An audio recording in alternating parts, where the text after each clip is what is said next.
안녕하세요. 사연을 시작하기에 앞서 구독과 좋아요 부탁드려요. 감사합니다. 사연 시작해 볼게요. 보통 저는 아내의 동창 모임에 크게 관심을 두지 않았어요. 바쁜 회사 일정 때문에 참석할 시간도 없었고, 솔직히 제가 모르는 사람들과 어울리는 것도 그다지 편하지 않았거든요. 하지만 그날은 달랐습니다. 퇴근 시간이 다 되어갈 때쯤 아내에게서 온 전화가 모든 것을 바꿔놓았어요. 여보, 동창회 모임이 좀 길어질 것 같아요. 나중에 연락할게요. 15년 결혼 생활 동안 아내의 목소리 톤만 들어도 그녀의 감정 상태를 읽을 수 있게 되었어요. 그리고 지금 아내의 목소리에는 분명 무언가 문제가 있었습니다. 평소보다 훨씬 작고 기운이 없었거든요. 괜찮아요? 무슨 일 있어요? 제가 직감적으로 물었죠. 아니에요. 그냥 좀 피곤해서요. 그 순간 저는 아내가 뭔가를 숨기고 있다는 걸 확신했어요. 아내가 이런 식으로 말을 돌린 적은 거의 없었거든요. 내가 데리러 갈게요. 어디에요? 제가 결심한 듯 말했습니다. 아내는 처음에 망설였어요. 아니에요. 괜찮아요. 내가 알아서 갈게요. 미영 씨, 뭔가 있는 것 같은데요. 솔직히 말해줘요. 긴 침묵 끝에 아내가 한숨을 쉬었어요. 강남에 있는 더 테라스 레스토랑이에요. 하지만 정말 올 필요 없어요. 30분 안에 도착할게요. 그때까지만 참아요. 전화를 끊고 바로 차로 달려갔어요. 평소보다 빠른 속도로 운전하면서도 머릿속은 복잡했습니다. 아내는 늘 밝고 자신감 있는 사람이었어요. 무슨 일이 있었기에 이렇게 기운이 없을까? 그녀의 고등학교 동창들에 대해 생각해 봤어요. 아내는 종종 그들에 대해 이야기했지만 제가 만난 적은 없었죠. 단지 대부분이 잘 사는 집안 출신이고 지금도 꽤 여유 있는 생활을 한다는 정도만 알고 있었어요. 강남의 고급 레스토랑에 도착해 주차를 마치고 로비로 들어섰어요. 직원에게 아내의 모임이 있는 자리를 물었고 안내를 받아 걸어가기 시작했습니다. 멀리서부터 시끄러운 웃음소리와 대화 소리가 들려왔어요. 테이블에 가까워질수록 대화 내용이 점점 더 선명하게 들렸습니다. 야, 미영아, 넌 아직도 명품백 하나 없어? 40 넘은 여자가 명품백 하나 없다니 정말 궁상맞다. 화려하게 차려입은 여자가 꽤 큰 소리로 말하고 있었어요. 저는 걸음을 멈추고 기둥 뒤에서 상황을 지켜봤어요. 테이블에는 6명의 여자들이 앉아 있었고 제 아내는 구석자리에 앉아 있었습니다. 다른 여자들은 모두 화려한 옷차림에 명품백을 테이블 위에 당당하게 올려놓았더라고요. 여전히 궁상이구나. 그 나이에 명품 하나 없다니. 남편은 뭐 하는데? 빨간 립스틱을 진하게 바른 여자가 물었어요. 아내는 그저 미소만 지으며 작은 목소리로 대답했습니다. 아, 그냥 회사 다니지 뭐. 에이, 미영이는 고등학교 때부터 그랬잖아. 항상 궁상 맞더니 여전하네. 금발 염색을 한 여자가 말했어요. 그 말에 주변 여자들이 킥킥거리며 웃었습니다. 미영아, 너 이런 옷은 어디서 사는 거야? 아울렛? 아니면 인터넷? 또 다른 여자가 아내의 옷차림을 위아래로 훑어보며 물었어요. 아내가 조금 당황한 표정이 좀 화가 났어요. 집은 어디 살아? 아집은 있어? 아직도 새들어 사니? 화려한 귀걸이를 한 여자가 놀라는 척하며 물었어요. 용돈은 얼마나 받아? 우리 남편은 매달 500만 원씩 줘. 근데 필요하면 더 달라고 하면 돼. 하얀 블라우스를 입은 여자가 으스대며 말했습니다. 우리 남편은 아예 카드를 그냥 줘버렸어. 마음대로 쓰래. 지난달에 쇼핑하다가 800만 원 썼는데도 뭐라고 안 하더라. 다른 여자가 큰 소리로 말했죠. 제 가슴에 분노가 치밀어 올랐어요. 이런 사람들과 어울리라고 아내를 보냈다니. 그런 생각을 하던 중 아내를 향한 가장 심한 말이 들렸습니다. 솔직히 말해서 좀 실망이다, 미영아. 우리 모두 잘 살고 있는데 너만 그대로라니. 남편이 능력이 없나 보네. 그렇게 착하디 착한 미영이가 고생하는 걸 보니 안타깝다. 아까 명품백 얘기를 꺼냈던 여자가 가식적인 동정어린 말투로 말했어요. 아내는 이제 겨우 웃음을 짓고 있었지만 더는 참을 수 없었습니다. 테이블로 다가갔어요. 미영 씨. 제가 부르자 아내가 놀란 표정으로 고개를 들었습니다. 여보. 어떻게 여기에? 아내의 목소리가 떨렸어요. 데리러 왔어요. 제가 부드럽게 말했어요. 그리고 테이블의 여자들을 향해 가볍게 고개를 숙였습니다. 안녕하세요. 아내의 동창들은 저를 위아래로 훑어보더라고요. 솔직히 오늘은 회사에서 중요한 미팅이 있었기 때문에 평소보다 더 정장 차림이었음에도 불구하고요. 아, 미영이 남편분이세요? 반갑습니다. 한 여자가 형식적으로 인사했어요. 다른 한 여자가 옆 사람에게 작게 속삭였어요. 저 양복 노브랜드네. 그들은 제가 들을 수 있을 정도의 볼륨으로 일부러 그런 말을 했어요. 그러게 형편이 녹록치 않은가 보다 다른 여자도 속삭였죠. 저는 그 말들을 모두 들었지만 굳이 반응하지 않았어요. 대신 아내에게 말했습니다. 이제 가요. 아내가 안도의 표정으로 일어나려는 순간 레스토랑 입구에서 소란이 일어났어요. 죄송합니다. 늦었네요. 회의가 길어져서. 한 남자가 급하게 테이블로 다가왔어요. 제법 고급스러운 정장을 입은 그 남자는 테이블에 거의 도착했을 때 저와 눈이 마주쳤습니다. 그의 얼굴이 순식간에 창백해졌어요. 사장님. 갑자기 테이블이 조용해졌어요. 모든 여자들이 저와 그 남자를 번갈아 쳐다봤습니다. 오, 김 부장. 여기는 무슨 일이에요? 제가 담담하게 물었죠. 저 와이프 친구들 모임에 왔습니다. 그가 당황한 표정으로 대답했어요. 테이블에 앉아있던 여자들 사이에서 작은 술렁임이 일었어요. 특히 아까 아내에게 가장 심했던 화려한 옷차림의 여자가 갑자기 표정이 굳었습니다. 김 부장, 누구 남편이에요? 제가 천천히 물었어요. 김 부장이 손가락으로 그 화려한 옷차림의 여자를 가리켰어요. 제 아내입니다, 사장님. 그 여자의 얼굴이 하얗게 변했어요. 혹시 사장님이라고 하셨나요? 어느 회사? 네, 맞아요. 제가 JS그룹 대표이사입니다. 제가 담담하게 대답했어요. 정미영의 남편이고요. 테이블에 앉아있던 여자들의 표정이 한순간에 바뀌었어요. 특히 김 부장의 아내는 완전히 얼어붙은 표정이었습니다. JS그룹은 중견기업이지만 업계에서는 꽤 알려진 회사였으니까요. 어머, 그러셨군요. 미영이가 말을 안 해서. 와, 대표이사셨다니. 금발 염색한 여자가 억지 웃음을 지으며 말했어요. 맞아요. 미영이는 항상 겸손해서 남편 자랑을 안 했어요. 정말 대단해. 다른 여자도 갑자기 태도를 바꿨습니다. 네, 미영이는 제 직업을 자랑하는 걸 별로 좋아하지 않아요. 제가 말했어요. 그리고 김 부장을 향해 물었습니다. 김 부장, 다음 주 중요한 프로젝트 발표 준비는 잘 되고 있나요? 네, 사장님. 잘 준비하고 있습니다. 김 부장이 공손하게 대답했어요. 그의 얼굴은 여전히 창백했습니다. 김 부장의 아내가 어색하게 웃으며 말했어요.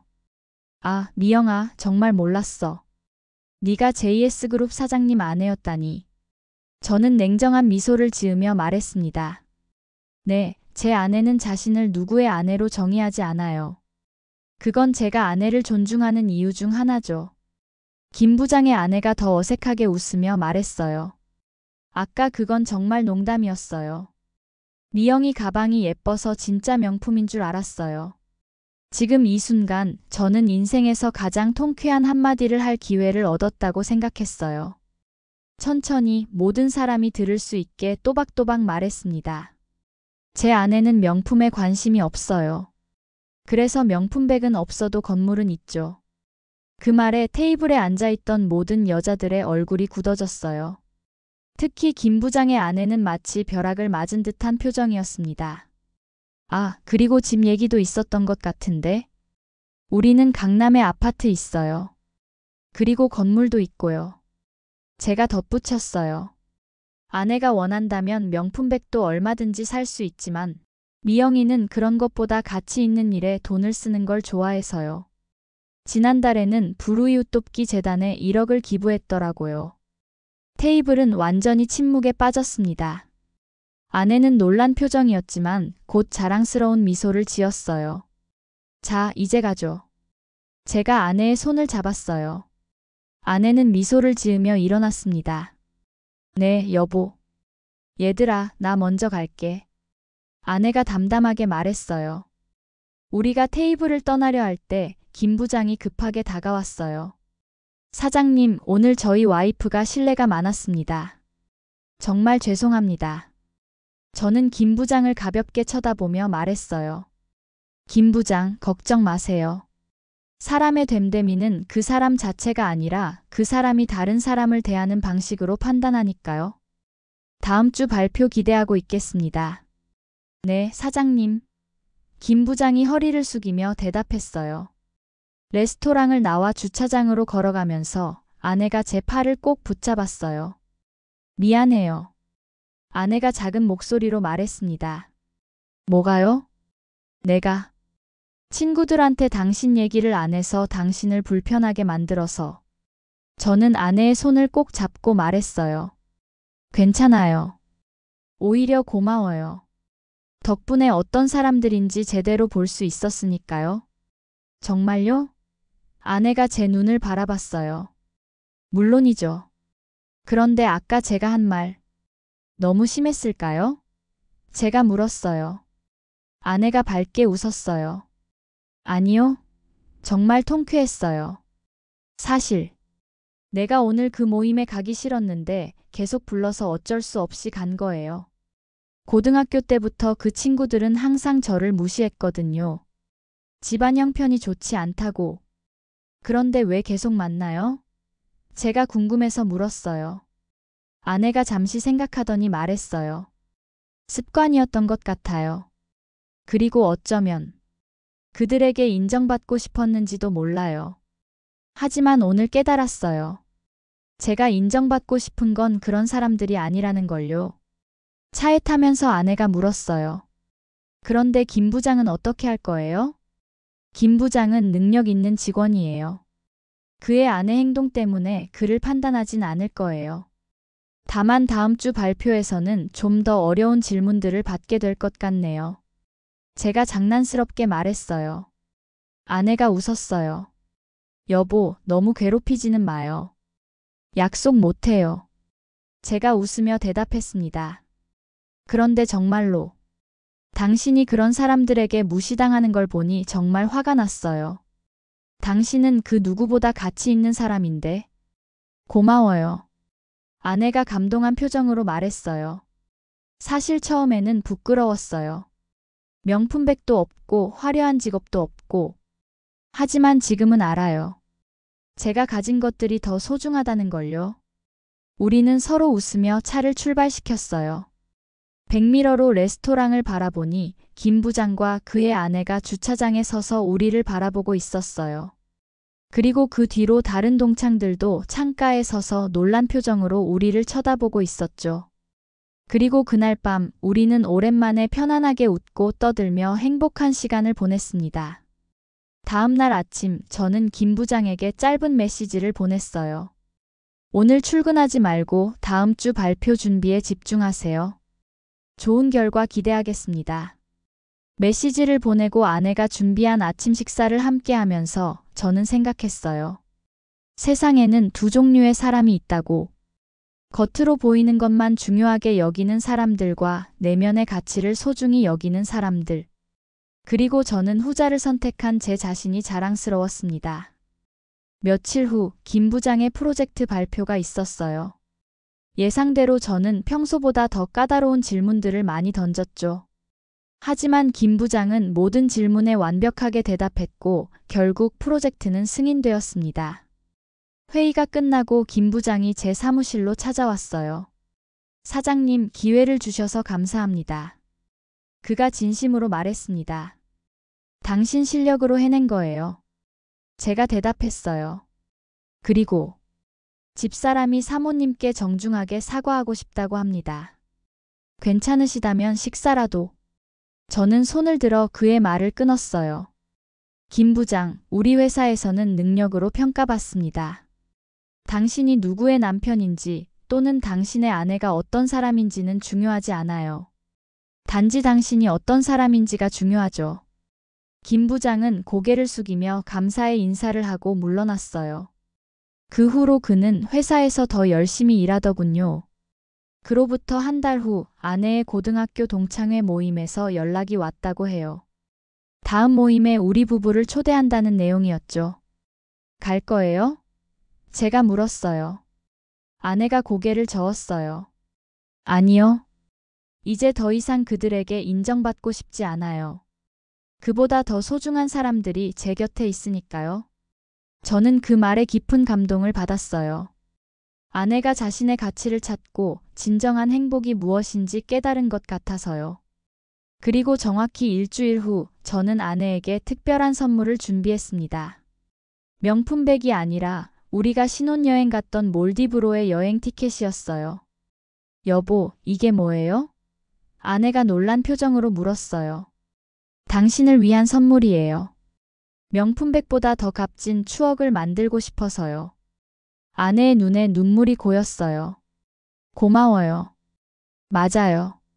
진짜 명품은 값비싼 가방이 아니라 서로를 향한 진심과 추억, 그리고 사랑이니까요. 제가 말했어요. 우리는 일주일 후 몰디브로 떠났고 그곳에서 잊지 못할 추억을 만들었어요. 그리고 돌아오는 비행기에서 아내가 제게 말했습니다. 여보, 그날 레스토랑에 와줘서 고마워요. 덕분에 제가 진짜 부자라는 걸 깨달았어요. 명품백이 아니라 진실된 남편과 진정한 사랑이 있다는 것. 그것이 제 인생의 진짜 명품이에요. 그 말을 듣고 저는 아내를 더 사랑하게 됐어요. 세상의 많은 것들이 변해도 우리의 사랑만큼은 변하지 않을 거라고 믿었으니까요. 그리고 몇 개월 후 우연히 김 부장의 아내를 백화점에서 마주쳤어요.